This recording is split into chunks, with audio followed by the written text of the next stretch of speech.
friends, welcome to CEC live lectures. I am Dr. Pavitra Bharadwaj. I am Associate Professor in the Department of Computer Science, Jesus and Mary College, University of Delhi. So friends, this is an ongoing series where we are talking about Python programming, and this lecture is a continuing lecture of the previous lecture where we were discussing about the composite data structures which are available in Python. So, we understand that Python provides us with the primitive kind of data structures like the integers, the float, the strings, etc. But it also has got certain unique and non-primitive kind of data elements which provide or which give it a lot of functionality when it is talking when it comes to talking about how data can be well managed and in very effective and minimum number of lines of code data can be handled. So, we had seen that there are three main types of sequence data that data structures that we were talking about, and we had compared the three also, that is the tuple, the list and the strings. Now, we are going to talk about the other kinds of composite data structures which are there. But before we come to that, we must understand that in Python actually the entire data is represented by objects. Okay, and either it is objects or it is the relation between the different object, right. So, when we say object, we mean that every object will have an identity, every object will have a type and it will have a value, right. So, once you have created an object, the identity will never change, okay. The location or address in the memory will never change. So, identity never changes once it is created, right. Say for example, if you have created a list for integer, right. So, it is unchangeable and it determines the possible values it could have and operations that can be applied. So, value of certain objects is fixed, for example, an integer, and it can change for others, for example, a list. So, we say that certain objects are mutable objects, certain other objects are immutable objects. Like for example, if you declare a string, the value of that string cannot change. So, that is called an immutable object. But if you have a list, then you can add or you can delete, you can change the objects within the list. So, that is called a mutable object, right. So, Python has got a great built-in hierarchy, you know that how objects can be organized. The different objects that we had seen in the last reference, they all actually fall under a particular kind of hierarchy.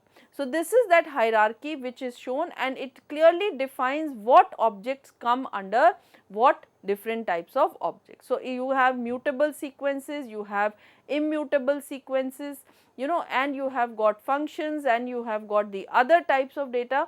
So, basically it has got a type hierarchy which is strictly followed in case of Python.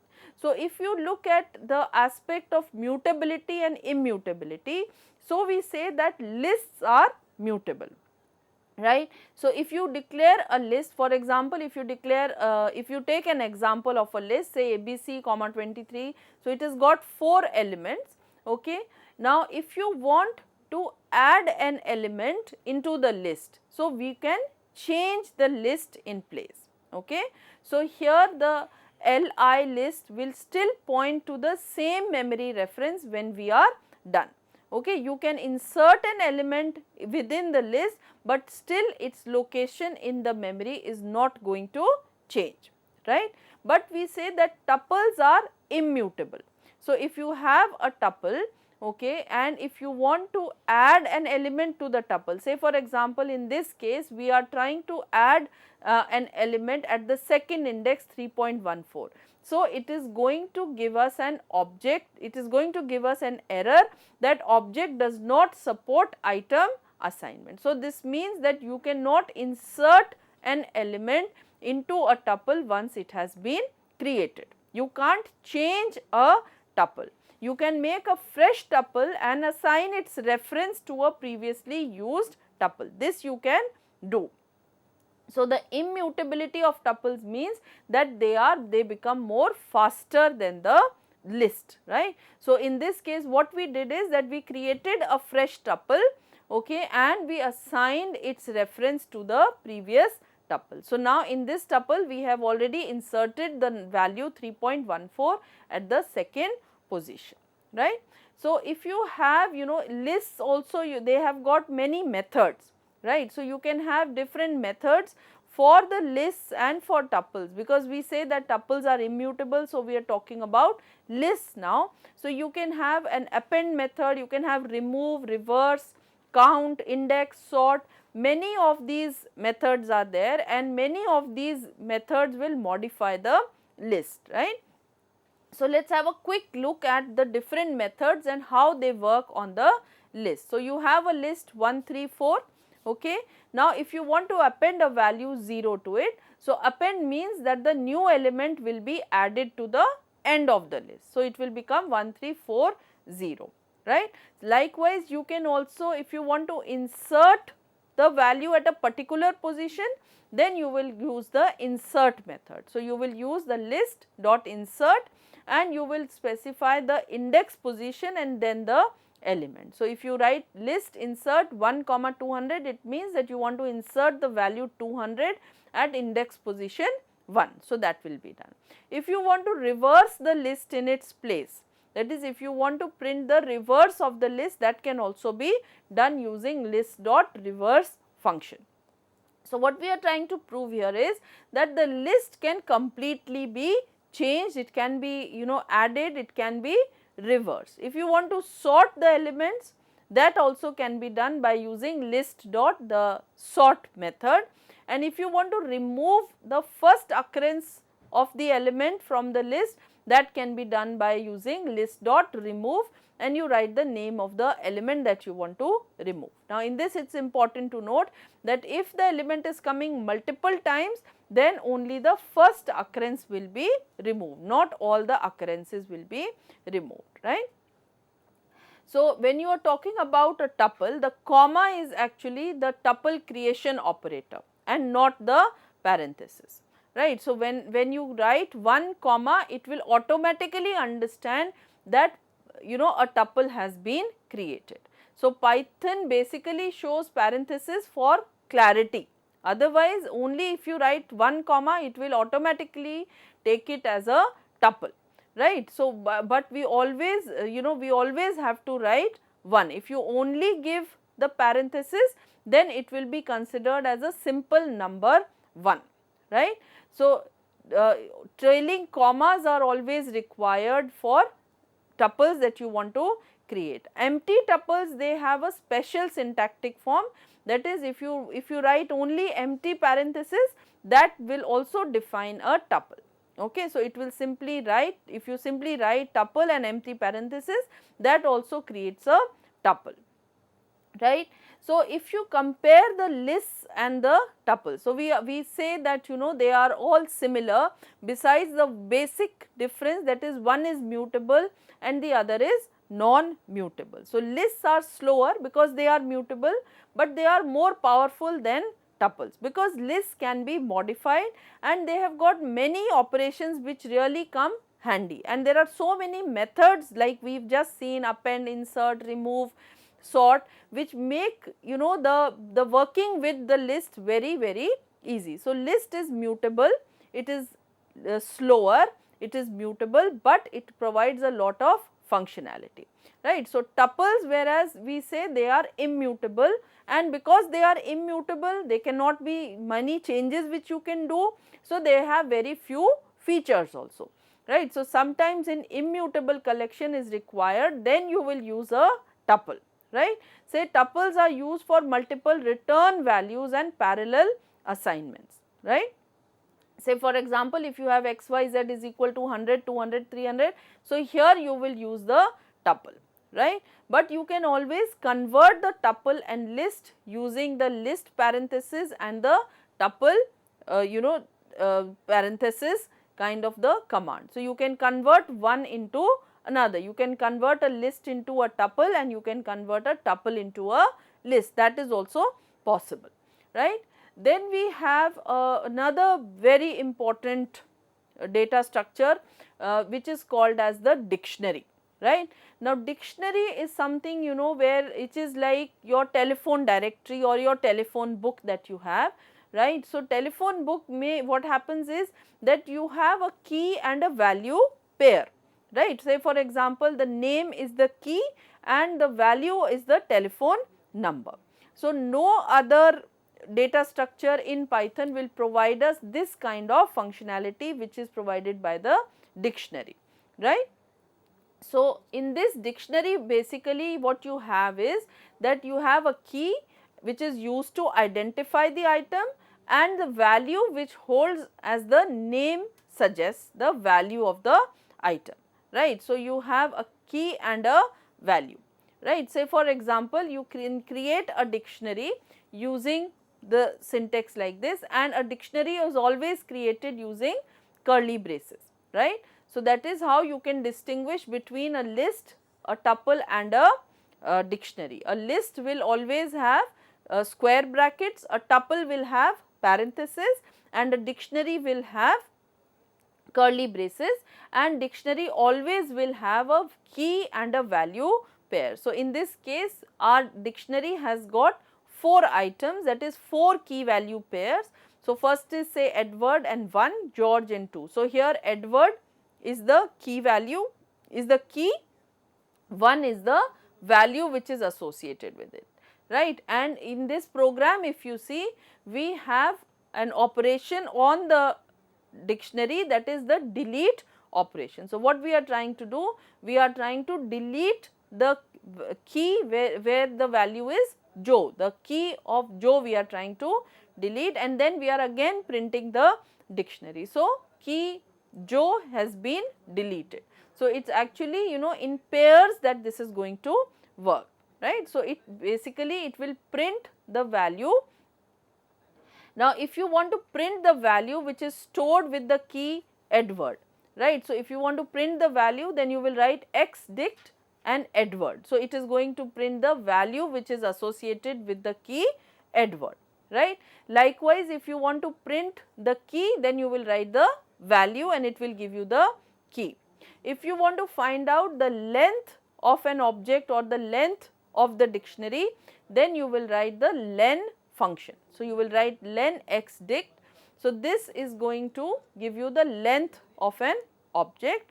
So, you will write xdict dot keys. So, it is going to give you the length of, that is how many objects are there in your list, right. Then we have another type of data structure which is known as the set. Now, what is a set basically?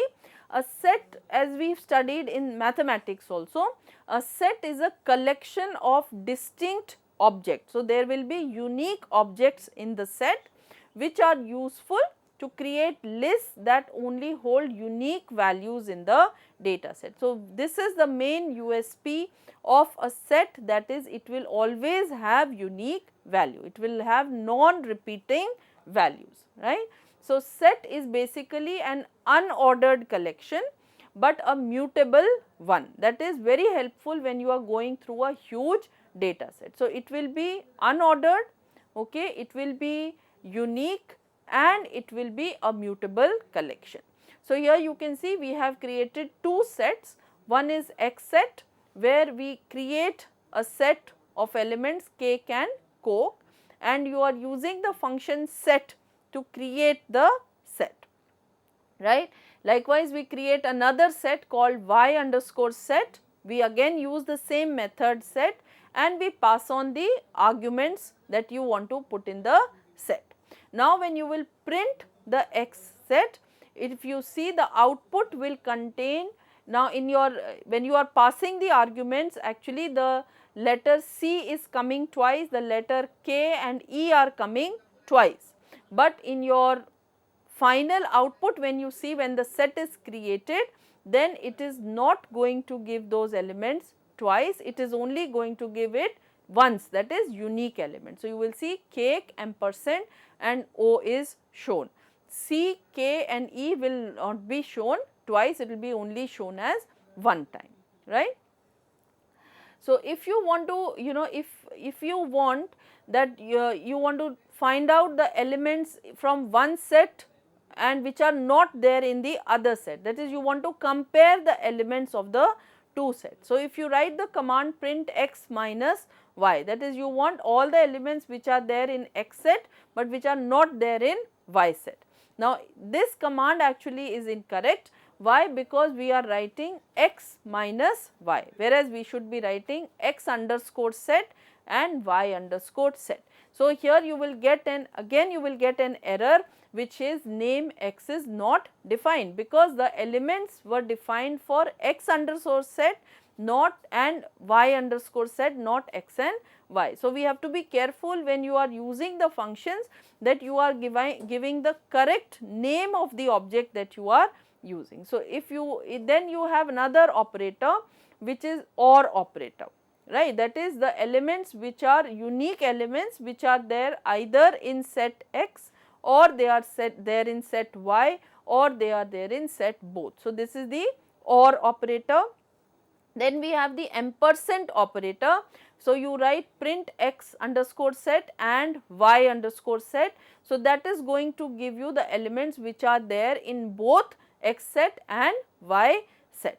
Now here we are directly using the print command so that the result will be printed. We can also do it, we can also have the value contained in another set and print that also, but we are trying to actually skip one line of code in this and we are simply directly we are printing the elements of the two sets according to the function, whether it is an OR operator or it is an ampersand operator. So this is about the set kind of operators and how the different types of operations can be performed on sets. Now in many of the traditional languages we have seen that files are handled, like for example in C and C++, file handling is a major part which is taken care of by the programming language.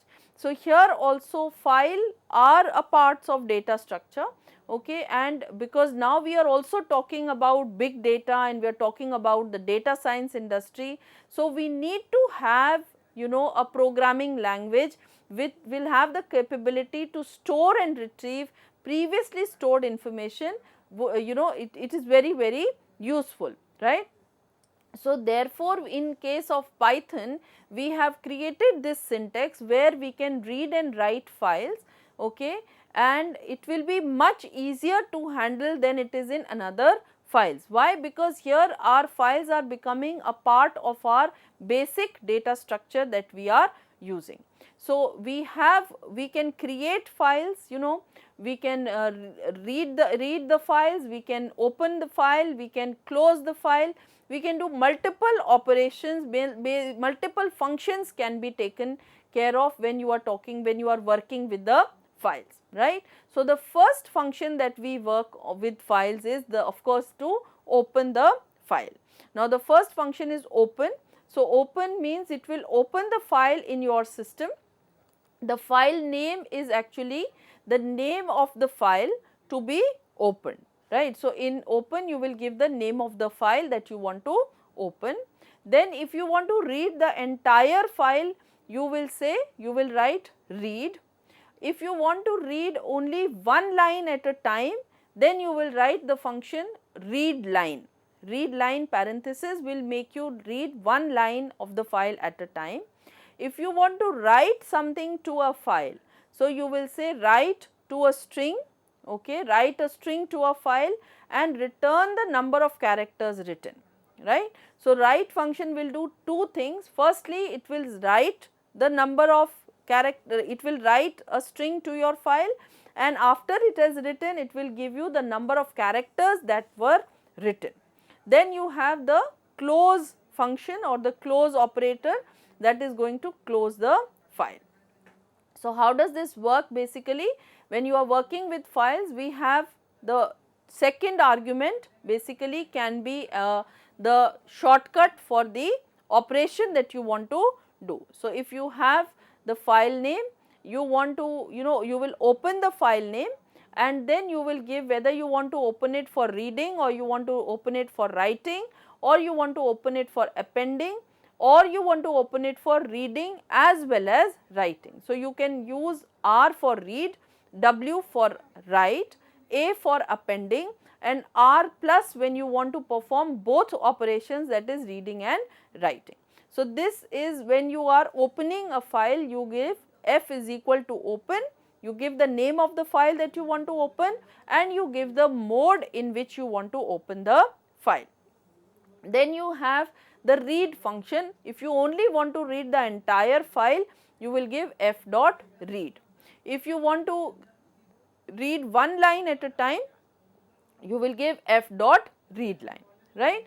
If you want to write something to the file, if you want to write the string to the file and also get the number of characters, you will write F dot write, and in parenthesis you will give as argument, you will write the string that you want to be written to the file. And finally, when you are done with the reading and writing of the file, you will write F dot close. Now, F dot close will not have any parenthesis because you have opened one file. So, accordingly it is going to map, and it is going to close your file. So, this is about how files can be handled, and this is basically in case of Python, file handling has been made extremely easy and user friendly. Now, when you talk about data structures in other languages, like we were talking about, when you talk about lists in this case, so we know that lists are implemented in two ways in case of Python. So, you can have either linear lists where you will have stacks and queues, right, which will only allow you to fetch out data or to retrieve data from one end, and you can also have non-linear lists which you have in which you have graphs and trees, right. Now, since graphs are more complicated, so they will be taken later on, but if you talk about stack basically, so a stack is a container of object, right, and in this case the protocol which is followed for inserting and removing objects is the LIFO concept or the last in first out concept, right. So, basically when you see a stack of plates at the dinner table, that is an example of last in first out, because the plates are added from the top and they are also removed from the top end only. So, it is basically from the same end that plates are added to the stack and they are removed. So, here also we will be adding items to the stack as well as removing them from the same end of the stack. Now, this stack concept is very useful when we are trying to evaluate expressions, right, when we are looking at syntax parsing or scheduling algorithms or routines, etc. So, therefore, stack becomes a very important part of your Python data structures, right. So, in case of Python, stacks are implemented using the lists, as I already said. So, when we will add elements to the stack, it is known as the push operation, and when you remove or you delete an element, it is called as a pop operation. So, we understand that both push as well as pop operation, they take place from the same end. So, if we look at this example, we can see that you have a stack in which you have 5 elements 1, 2, 3, 4, 5. Now, if you want to add an element, so you will use the append method, because this is going to add at the same end only. Now, it is to be understood that in a stack you cannot control the position, because it will only be at the end or the top of the stack that an element will be added. So, you can use the append method.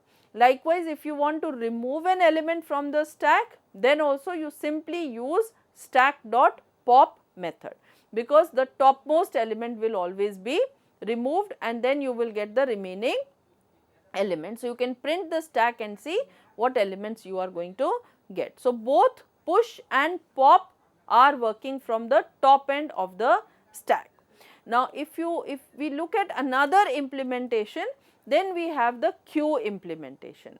Now, in case of queue, we basically have two ends, right. So, queue is first in first out principle, that is the element which is at one end of the queue, that is the rear end of the queue, you will add the elements, and the front end of the queue is from where the elements are removed, right.